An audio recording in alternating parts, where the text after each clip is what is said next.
জয় জগন্নাথ বন্ধুরা। আচ্ছা, তোমাদের রথের উৎসব কেমন কাটলো? আমার তো বেশ ভালোই কেটেছে। একটা সুন্দর রথের সন্ধ্যা। চলো আমার সাথে তোমরাও গড়বেতায় বিভিন্ন জায়গার রথটা দর্শন করে নাও। প্রথমেই দেখো জোনসলে সন্ধ্যের দিকে রথটা আসছে। আর কত ভিড় দেখো, সবাই বেরিয়ে পড়েছে। আমি আটচালার সামনে দাঁড়িয়ে দাঁড়িয়ে দেখছিলাম। তারপর বললো আমাদের বাড়ির সামনে দিয়ে যাবে, তো আমি বাড়ির সামনে এসে দাঁড়ালাম যাতে ভালো করে দেখা যায়। প্রথমেই দেখো ঝাঁটা দিয়ে পরিষ্কার করে নিল। এবার মা তুলসী আগে আগে যাবে, পেছনে রথ আসছে। আর রথটা দেখো কি সুন্দরভাবে সাজিয়েছে, এত সুন্দরভাবে সাজিয়েছে সত্যি বলছি চোখ ফেরানোই যাচ্ছে না। আর এক একজন এত সুন্দরভাবে সাজিয়েছে কি বলবো তোমাদেরকে। তারপর দেখো আস্তে আস্তে রথটা এগিয়ে আসছে। আর আমাদেরও হচ্ছে রথের দিন জয় জগন্নাথ একটা সুন্দর সন্ধ্যা সবাইকে উপহার দিয়েছে, তাই না? ছোট বড় সকলেই এই দিনটাই মেতে ওঠে। আর এখানে হরিনাম হচ্ছিল, ভেবেছিলাম রাখবো, কিন্তু ওই যে কপিরাইট ক্লেম চলে আসবে, তাই রাখতে পারলাম না। তারপর দেখো মা রথের দড়িটা টানতে আগে দিকে এগিয়ে গেল। আর আমি এখানে দাঁড়িয়ে দাঁড়িয়ে দেখছিলাম। আর জয় জগন্নাথকে কি সুন্দর সাজিয়েছে না? সবাই কি সুন্দর সাজিয়েছে। জয় জগন্নাথ, সুভদ্রা, বলরাম সবাই সুন্দরভাবে সেজেছে। মাসির বাড়ি যাবে বলে কথা, তাই না?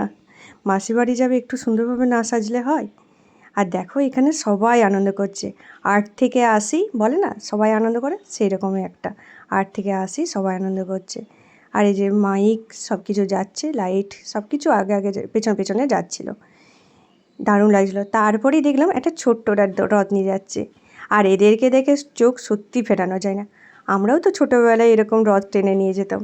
সেই সব পুরনো দিনের কথাগুলো মনে পড়ছে। আর রথের দিন জিলাপি খাবো না তাই কখনো হয়? রথের দিন জিলাপি আর পাঁপড় ভাজা, এই তো মেন খাবার। কিন্তু পাঁপড় ভাজা আমার খাওয়া হয়নি, জিলাপিটা খেয়েছিলাম। তারপরে একটু বাজারের জন্য বেরিয়েছিলাম। সেই সময় দেখলাম শিব মন্দিরের সামনে একটা রথ এসে দাঁড়িয়ে আছে। এখানেও একটু দর্শন করে নিলাম। আর কি সুন্দরভাবে লাগছিল না চারিদিকটা, দারুণ লাগছিল। আর এখানে তো অনেকে নাচও করছিল, এত সুন্দর লাগছিল কি বলবো তোমাদেরকে। তারপরে অন্তু গেছিলো মাইদা, ওখান থেকে ভিডিও করে নিয়ে এসেছে তোমাদের সবার জন্য। দেখো কত ভিড়। আগে তো শুধু মাইদাতেই রথ হতো।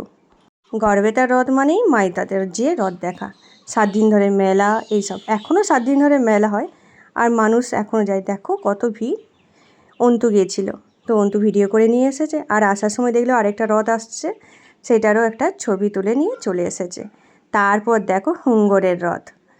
হুঙ্গরে কত ভিড়। আর রথটা দেখো কি সুন্দরভাবে সাজিয়েছে, দারুণ লাগছিল। আচ্ছা, তোমাদের কোনটা ভালো লেগেছে সেটা কমেন্ট করো। জুনসোলের রথ, না হুঙ্গরের রথ, না মাইদার রথ, কোনটা তোমাদের সবথেকে বেশি ভালো লেগেছে? ঝটপট কমেন্ট করো তো। আর আজকে কমেন্টে জয় জগন্নাথ লিখতে একদম ভুলো না বন্ধুরা কেউ। চলো ভিডিওটা শেষ করি। ভিডিওটা দেখে ভালো লাগলে লাইক শেয়ার কমেন্ট করতে একদম ভুলো না বন্ধুরা। আর তোমরা যারা আমার চ্যানেলে প্রথম আছো, প্লিজ আমার চ্যানেলটা একটা সাবস্ক্রাইব করো। তোমাদের একটা লাইক বা একটা সাবস্ক্রাইব আমার কাছে অনেকটাই ইম্পর্টেন্ট, তাই না বন্ধুরা? একটা তো লাইক করাই যায়, কি বলো তোমরা? চলো, thank you for watching guys, tata.